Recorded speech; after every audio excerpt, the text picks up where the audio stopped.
Hello friends, greetings from Train4ssb. I am your mentor, Group Captain Rajesh Pandey. I have been talking to you on various subjects concerning the SSB. Now today I have chosen a topic which may be of interest to many of the candidates who have been pursuing NCC, right? So today I'm going to talk about the NCC special entry and cover a few points, that are of great significance as far as this entry is concerned. So guys, having an NCC certificate entitles you to a privilege that you have well earned. Now this privilege is to get an attempt at the SSB without having to qualify in the written exam. So you do get a chance to directly apply for the NCC special entry in Army, Navy and Air Force, and there are certain seats which are reserved for NCC candidates through this entry. Now why are these privileges granted to you? It is for a reason. Now you have a very wide exposure. You get arms training, you attend camps, you are subjected to a routine which imbibes discipline. You are socially well adjusted. You're working with so many people from different areas, different regions, different languages, etc. You participate in so many different activities. Now these can be adventure activities, these can be extracurricular activities, right? This could be modeling, your aero modeling, ship modeling, etc., etc. And as a result of all this, there is some kind of a personality development that takes place within you. There is also a very high level of motivation which is seen in the NCC candidates, because obviously you are exposed to interactions with the service officers, the instructors at NCC. You visit defense establishments. So with the result of all this, you do get better motivated. Now let us look at some of the important points that you need to keep in mind for NCC special entry. Now we are in a very competitive world. You would agree with me that in this kind of competitive world where everyone is vying for those limited vacancies, there are the applicants are increasing by the day, right? So for the NCC entry also you have so many C certificate holders. I would like to classify the NCC candidates who are C certificate holders into two categories, category A and category B. Now category A is those with decent academic record. Now they represent a balanced life, a better organized life in the sense between how you NCC activities and your education. The second category is category B. Now these are the candidates who do not have a good academic record. Rather, some of them have poor academic record, below average academic record. Now this could be because of their skewed interest, in the sense one-sided interest, where they have neglected their studies. It could be because of their neglect or studies, not that they are not capable of doing academically well, but they have chosen to spend more time in NCC activities and perhaps neglected their education, and hence have got poor performance, poor marks in whatever, whether it is your plus 2 or it is graduation. The other category here is those who are unable to do well academically. Now these are the candidates who is perhaps even their OIR scores will be low. Now those in A category stand a fair chance in SS, and those in B category have to do exceptionally well to make it through. Advice for A category of candidates: now you need to focus on improving your awareness, your general knowledge, your current affairs. Though you do have knowledge about the military subjects, etc., but yes, you need to improve your general knowledge, your current affairs, etc. Knowledge of basic academic concepts. Now as far as an interviewing officer or as an assessor, we know that as far as your physical capabilities are concerned, traits, attributes are concerned, they are on an average and above average level. Now where the focus is on your intellect, is on your reasoning, is on your communication. So your spoken English has to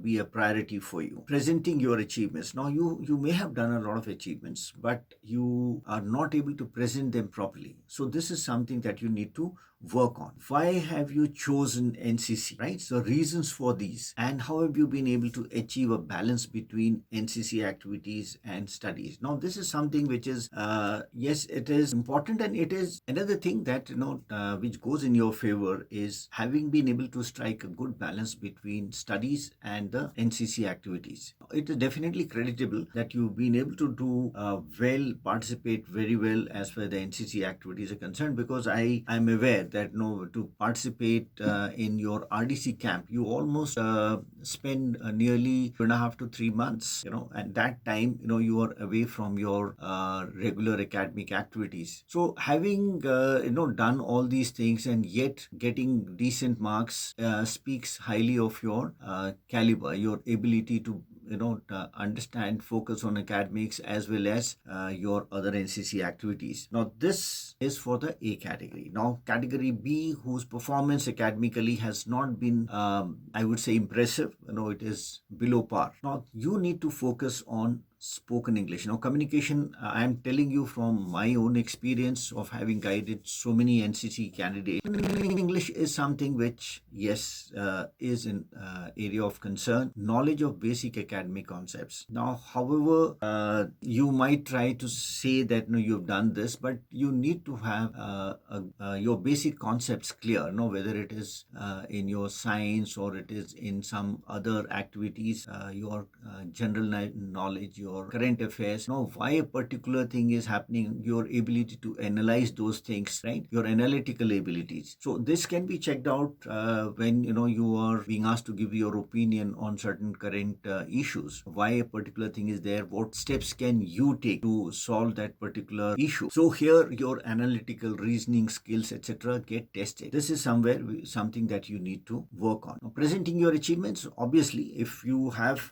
given your whole time to the NCC, you are likely to have, I'm talking of the competitive guys, you are likely to have good achievements. So you should be able to showcase these achievements, like your participation in RDC camps, youth exchange programs. Now, these are high achievements, right? Not everyone gets a chance to do that. Very competitive. And reasons for choosing NCC, reasons for devoting so much time, right? Why are you so passionate about it? Achieving a balance between NCC activities and studies. Okay, again, you need to have a very clear idea on this and should be able to convince the IO. What are your alternate career plans? Now, this is also very important, right? So you need to have some kind of a career plan in mind when you're going for SSB. What is the track record of NCC candidates? Now, I say this with some kind of an experience of having guided a lot of people, and whatever the general trends that we see, NCC entry, you will agree that it has a very high reporting rate.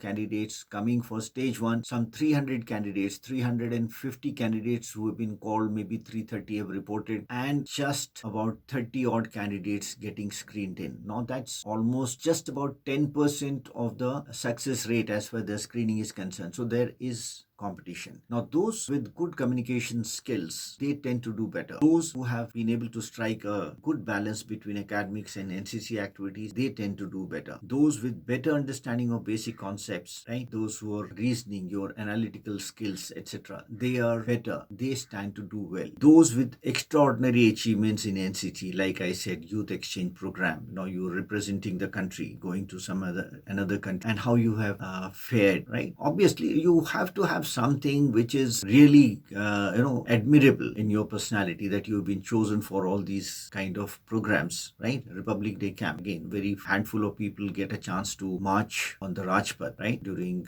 your Republic Day. So these kind of candidates with such track record, they tend to do well. Now, I have also guided, I can recall at least 3 of the candidates who have done very well in NCC. One of them had participated in that youth exchange program. He managed to do very well in his special entry, NCC entry, and he qualified for OTA. Now, having gone to OTA, he had also appeared for CDS, right? So CDS exam also he qualified the next time, and when he appeared for that CDS entry, he did still better in his SSB and finally qualified for IMA. Now, he withdrew from OTA and joined IMA. He's a captain these days, right? So he had been academically also pretty good, right? So he was able to balance these things. There was another candidate who had done NCC, and he'd also been selected for the youth exchange program. Perhaps he was a first standby, right? So he did not exactly get to go abroad, but yes, he had almost reached there.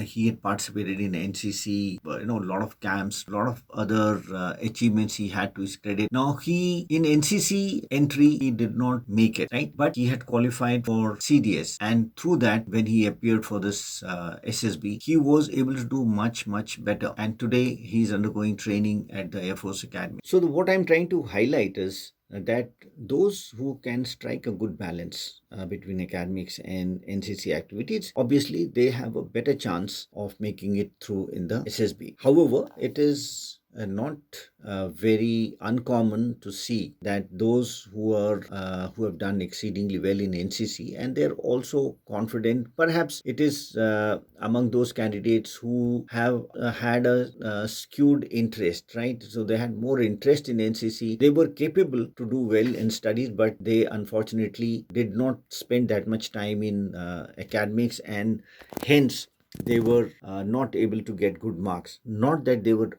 incapable of getting good marks, right? So those are the candidates who really do well. Now let me just tell you something more about SSB attempts. Now, how many times you can give SSB entry for this? Now, if you are applying for a particular course, right? A particular course, let us say in course, IMA course. Now, here you can attempt only either through special NCC entry or through written exam. The same goes for Air Force, same goes for Navy, right?